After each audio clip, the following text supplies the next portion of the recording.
जन्नत दो ज़ुख्ते या रब क्या करो आरज़ू है मैं तुझे देखा करो हूर गिलमा जितनी नेमत है तू सबसे बेहतर नेमत दीदार तू কিতাবের ভিতরে আছে আল্লাহর এক বান্দি অনেক মা বোনেরা বয়ান শুনতেছেন লম্বা চড়া আলোচনা করার সুযোগ নাই ফেরাউনের ঘরে চাকরি করে ওনার মেয়ের মাথার চুলগুলো আস্তে দেয় সাজুগুজু করিয়ে দেয় হযরতে মাশাদা একদিন হাত থেকে যখন চিরুনিটা পড়ে যায় মাটিতে পড়ে যাওয়ার পর আল্লাহর বান্দি ইন্না লিল্লাহর আওয়াজ দেয় এই আওয়াজটা দেওয়ার পর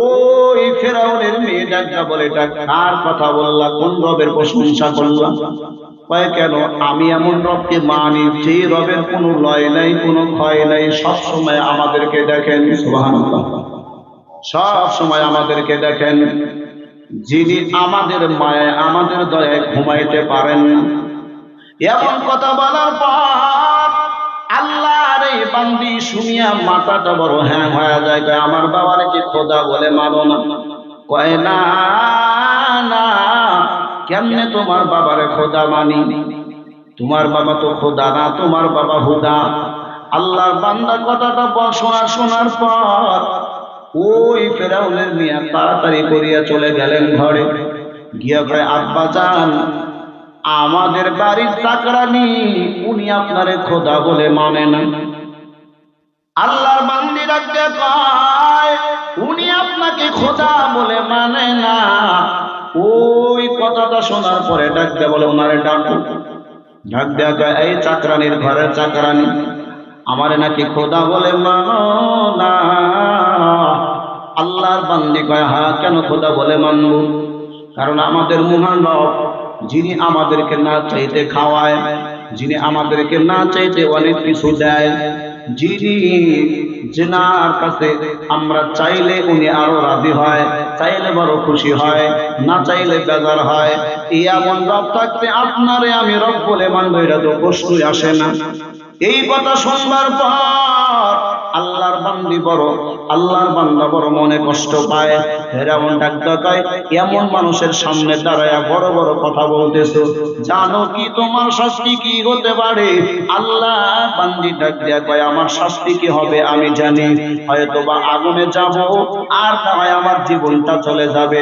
গলাটা কাটা যাবে এর বেশি আর কিছু না আল্লাহর একদম বান্দি ওই বান্দি এমন কথা বলার পর ফেরাউন ডাকতে কয় জানোনি ভয়াবহ শাস্তির ভিতরে পড়তে হবে আল্লাহর বান্দি কয় আমি জানি ভয়াবহ শাস্তি আমার উপর করা লাগবে আমি ওদিকে কোনো তাকাবো না আমি ভয়াবহ শাস্তি নিতে রাজি কিন্তু আমি ঈমানটা দিতে কখনোই রাজি না আল্লাহর বান্দির আগুনের ভয় দেখায় ওই আল্লাহর বান্দির কত রকমের ভয় দেখায় এই আল্লাহর বান্দি কখনোই পিছপা হয় না হযরতে মাশাদা রাজা বলে আগুনে দিতে পারো আমারে জ্বালায় দিতে পারো আমি ঈমান নামক দৌলতটা কখনোই ছাড়তে রাজি না আল্লাহর বান্দিকে সাজদা কয় ওই যে তাকায় দেখো সামনে কিন্তু তোমার ভয়াবহ শাস্তির অপেক্ষায় করতেছো তুমি সামনে ভয়াবহ আগুন ওই আগুনে তোমারে জ্বালায় দিতে হবে তোমারে জ্বালা দেওয়ার জন্য প্রস্তুত আমরা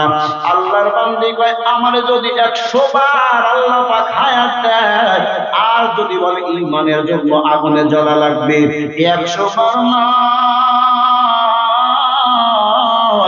1000 বার আমি আগুনের ভিতরে ঝাঁপ দিতে রাজি আছি জোরে বলুন আল্লাহু আকবার এর আল্লাহর বান্দারা ঈমানটা এত মজবুত কেন মজবুত আল্লাহ পাক বলেন যেই জায়গায় আমলের কথা ওই জায়গায় কোরআন ঈমানের কথা যেই জায়গায় ঈমানের আলোচনা ওই জায়গায় নেক আমলের আলোচনা আল্লাহ পাক বলেন ইন্নাল্লাযীনা আমানু ওয়া আমিলুস সালিহাতি কানাত লাহুম জান্নাতুল ফিরদাউসি নুজুলা ইন্নাল্লাযীনা আমানু ওয়া আমিলুস সালিহাত সায়াজআলু লাহুমুর রাহমানু ওয়াদ্দা ঈমান আর আমল যদি বান্দা পরিশুদ্ধ করিয়া যদি বান্দা ওই রকম করিয়া যদি বান্দা কবরে যাইতে পারো তাইলে তোমার কবরটা হবে জান্নাতের বাগান আর যদি ঈমান আমলটা মজবুত না করিয়া বান্দা যদি কবরে যাও, তাইলে তোমার হবে জাহান্নামের গর্ত।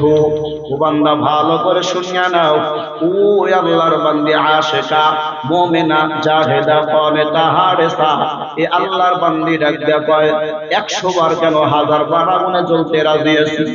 ওই বান্দির এমন কথা শোনার পর দুইটা সন্তান মারে ডাক দেয়া কয়, মা আগুনের ভিতরে আপনি যাবেন, আপনি মনে করতেছেন সন্তানগুলি বুঝি আগুনের ভিতরে যাবে না। ও আম্মা জান, আপনিও যাবেন, আমিও আগুনের ভিতরে, আমরা আপনার আগে যাওয়ার জন্য রেডি। আন্দারা মা দরব বিবরহানে হক তাগবি ইশরতে খাসালে হক। আল্লাহর বান্দি ডাক কয়, আমি ভাবছিলাম আমার সন্তানগুলো রাজি হবে না। দেখছেন, মা যদি ভালো হয় সন্তান ভালো, মা যদি ভালো না হয় সন্তান ভালো সম্ভব। এই যে মাদ্রাসা ফাতেমাতুজ জোহরা রাদিয়াল্লাহু আনহা, এই যে মহিলা মাদ্রাসা, এখান থেকে তো আপনার একটা সন্তান যদি, একটা মেয়ে যদি আলেমা হয়, হাফেজা হয়, এখান থেকে তো আহমদ শফি পয়দা হওয়া সম্ভব, এখান থেকে তো খাজা মঈনুদ্দিন হওয়া সম্ভব, বাইজিদ গোস্তামি হওয়া সম্ভব। কথায় কথা মনে আসে? খাজা মঈনুদ্দিন চিশতি রহমাতুল্লাহি আলাইহি, উনি যে এত বড় জগৎ বিখ্যাত আল্লাহওয়ালা হয়েছেন, ওনার তো মায়ের ফসল। সম্মানিত হাজিরিন, কেমনে ছোট্টবেলা মুক্তব থেকে আসবার পরে আল্লাহর বান্দির কাছে খাবার চাইতেছে সন্তান, মা খাবার দেন, মা খাবার দেন। তো আল্লাহর বান্দি কয়, বেটা খাবার তো আমার কাছে না, খাবার তো মহান মালিক উনি দেন, ওনার কাছে চাও। ছোট মানুষ তো ডাক ডাকা, আম্মা কেমনে চাইবো একটু শিখিয়ে দেন না। কয় যে যাই নামাজ দিলাম, যাই নামাজে বসো, বৈশা আল্লাহর কাছে হাত তোলো। এদিক দিয়ে মা একটা কৌশল অবলম্বন করছেন, যাই নামাজের নিচে গরম রুটি রেখে আসছে। অনেকক্ষণ চাওয়ার পর কয়, মা খাবার কই? তো আল্লাহর বান্দি কয়, যায় নামাজ কুচো বড়, যায় নামাজ উঁচু করে দেখে নিচে একদম টাটকা রুটির ঘেরান নাকে আসছে। সুবহানাল্লাহ। আল্লাহর বান্দা কয়, এইরকম করে চাইলে যখন আল্লাহ খাবার দেয়, তাহলে মার কাছে চাই লাভটা কি? বাস প্রত্যেকদিন এই কৌশল অবলম্বন করে। হঠাৎ একদিন সকাল সকালই এই আল্লাহর বান্দার মা একটা জরুরি কাজে বাইরে গেছে। হঠাৎ মনে হয়েছে, আহারে আমার সন্তানের জন্য তো খাবার রেখে আসেনি, এখন কি হবে?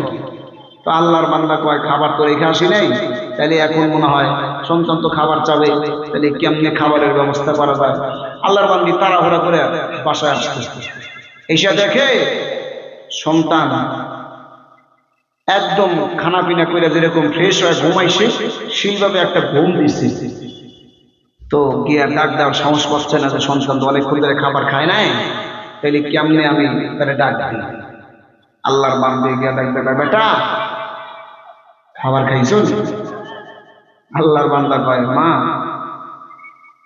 কত খাবারই তো খাইলাম, কিন্তু আজকের মতো সুস্বাদু খাবার আমি কোনো দিনও খাই নাই। সুবহানাল্লাহ। আল্লাহর বান্দা কয়, আচ্ছা। আল্লাহর বান্দি তখন কয়, ডাক দেয়া বলে, আল্লাহর বান্দি কয়, বাবা খাবার খাইছো? জি আম্মা খাবার খাইছি। তো কয়, কেমনে খাই? ওই মা এত সুস্বাদু খাবার তো আমি কোনোদিন খাই নাই, প্রত্যেকদিন যেমন আমি খাবারটা খাই, জানি আমাদের নিচ থেকে নিয়ে আজকেও একইভাবে সেম টু সেম ওই খাবারই খাইছি। সুবহানাল্লাহ। আল্লাহ পাকের কারিশমা শুরু হয়ে গেছে। আল্লাহর বান্দি কান্না শুরু করছে, আল্লাহ যে কৌশল আমি শিক্ষা দিতেছিলাম আমার সন্তান সেইটাই শিখছে। আল্লাহর বান্দির একটা কয়, খাজা মঈনুদ্দিন চোখের পানি দেখিয়া কয়, আম্মা জান আপনি কেন কান্না করতেছেন? আমি তো সুন্দর খাবার, এত সুস্বাদু খাবার আমি কোনোদিন খাই নাই। আল্লাহর বান্দে নাইতে কয়, এর সন্তান আমি তো এই জন্য কান্না করতেছি না, এতদিন আমি যেই কৌশল তোরে শিখাইছিলাম আজকে সেই কৌশল আমার কাজে লাগছে রে বেটা।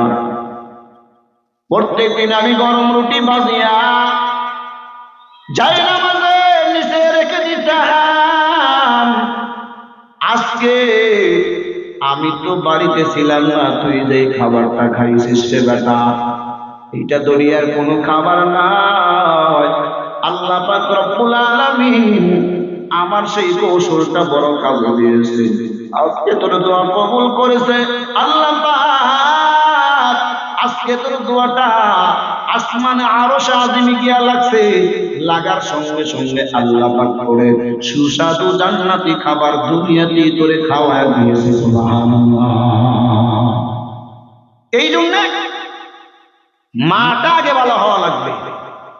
মা যদি ভালো না হয় তাইলে আপনি আপনার এই সন্তানটা তো বাইজিদ গোস্তামি হবে না, এই সন্তানটা তো আল্লাহওয়ালা হবে না, এই সন্তানটা তো ইবাদতে মজা পাবে না। বাইজিদ গোস্তামি রহমাতুল্লাহি আলাইহি আল্লাহর বান্দা হঠাৎ একদিন মাকে আসিয়া জড়িয়া ধরিয়া কয়, মা কতদিন আমি নামাজে দাঁড়াইলাম, নামাজে দাঁড়ায় কোনো মজা পাই না। আল্লাহর বান্দি কয়, কেন মজা পাও না বাবা? কয়, আজকে নামাজের ভিতরে মনটা কেমন যেন ছটফট শুরু হয়ে গেছে, তাড়াতাড়ি নামাজটা শেষ করতে মনে চায়। বলো তো মা, কারিশমাটা কি? কারিশমা একটা আছে। আল্লাহর বান্দা ডাকতে কয়, মা আমার যখন গর্ভে ধারণ করেছিলা ওই সময় কি তুমি হারাম কোনো খাবার তোমার পেটের ভিতরে ঢুকাইছিলানি? আল্লাহর বান্দি কয়, বাবা সেটা তো বাল্যকালের কথা, আমার তো মনে নেই। আল্লাহর বান্দা কয়, মা একটু মনে করো তো দেখি, তুমি হালাল কোনো খাবার হারাম কোনো খাবার তোমার পেটে ঢুকাইছিলানি? আল্লাহর বান্দা তখন অনেকক্ষণ এইভাবে জিজ্ঞাসা করার পর বাইজিদ গোস্তামির মা উনি ডাকতে কয়, ও সন্তান আমার একটা কথা মনে পড়েছে, ওই যে আমি যখন তুমি আমার গর্ভে ছিলা ওই সময় আমি আমার বান্ধবীর বাড়িতে গিয়েছিলাম, আমার একটা টক খাইতে মনে চাইছিল, আমি ওখান থেকে হঠাৎ একটা ওই রকম টকের একটা লোকমা নিয়ে আমার মুখের ভিতরে ঢুকায় দিয়েছিলাম, ওইটা তো ওই মানুষকে বলি নাই, ওই মালিককে বলি নাই। আল্লাহর বান্দা তখন আল্লাহর ওলি ডাকতে কয়, আম্মা জান তাড়াতাড়ি করিয়া চলো, ওই বান্দির কাছ থেকে ওই মালিকের কাছ থেকে যদি মাপ না নিয়ে আসো, ক্ষমা যদি না চাও, তাহলে আমি ইবাদতে মজা পাবো না, ইবাদতে আমার মন বসবে না। আমি যত আল্লাহর ওয়ালা হই না কেন, যত বড় বুজুর্গ হই না কেন, ইবাদতে আমি মজা পাবো না। আল্লাহর বান্দি তাড়াতাড়ি গেলেন, গিয়া ক্ষমা নিয়ে আসলেন। ওই সময় থেকে আল্লাহর ওলি এত নামাজে মজা পায়। এই জন্য আল্লাহর বান্দা ভালো করিয়া শুনিয়ে, আপনার ঈমান আমল যদি মজবুত করতে চান তাহলে এক নাম্বার শর্ত হলো হালাল খাওয়া লাগবে। আল্লাহ পাক বলেন, ইয়া আইয়ুহার রাসূলু কুলু মিনাত তাইয়্যিবাতি ওয়া আমালু সালিহা। আল্লাহর নবীদেরকে আল্লাহ পাক আদেশ করেছেন, ও আমার পয়গম্বররা আগে হালাল খাবার খাও, এরপরে নেক আমল শুরু করো। ওরে আল্লাহর বান্দারা, হালাল কোনটা হারাম কোনটা এটা বুঝবেন কেমনে? বোঝার জন্যই তো ফাতেমাতুজ জোহরা রাদিয়াল্লাহু আনহা মহিলা মাদ্রাসা এই জায়গায় আসবে। আসার পর কোনটা হালাল কোনটা হারাম, কোনটা জায়েজ আর কোনটা না জায়েজ এটা বুঝায় দেবে আপনার মেয়ে, বুঝায় দেবে আপনার নাতি, বুঝায় দিবে আপনার একদম ওই ছেলের ঘরের মেয়েটা আপনার বুঝায় দিবে এইটা হারাম, এটা সুদ, এটা জিনা, এইটা খারাপ, এটা এইভাবে চলা লাগবে, এইটা ঈমানি পথ, এটা বেঈমানদের পথ, এটা শিক্ষা দিবে মাদ্রাসা। এই জন্য বাবা হাতে ধরিয়া বলিয়া যাই, পায়ে ধরিয়া বলিয়া যাই, যেই সমস্ত বান্দারা আসতেন আপনাদেরকে অনুরোধ জানাবো, একটা সন্তানকে একটা মেয়েকে হাফেজা বানান, একটা মেয়েকে আলেমা বানান, একটা আল্লাহর বান্দীদেরকে আলেমা হাফেজা বানাইলে লাভটা কি বাবা? আপনি ঈমানি পথটা চিনলেন, আপনার ঈমানটা মজবুত হবে, আপনার আমলটা মজবুত হবে ইনশাআল্লাহ। সবাই দেবেন তো ইনশাআল্লাহ? কারা কারা দেবেন একটু হাতটা উঠাই, লিল্লাহি তাকবীর, নারে তাকবীর। আল্লাহ পাক সবার মেয়েকে আল্লাহ পাক এই মাদ্রাসা যাওয়ার মতো তৌফিক দান করুন, সকলে বলে আমিন। সম্মানিত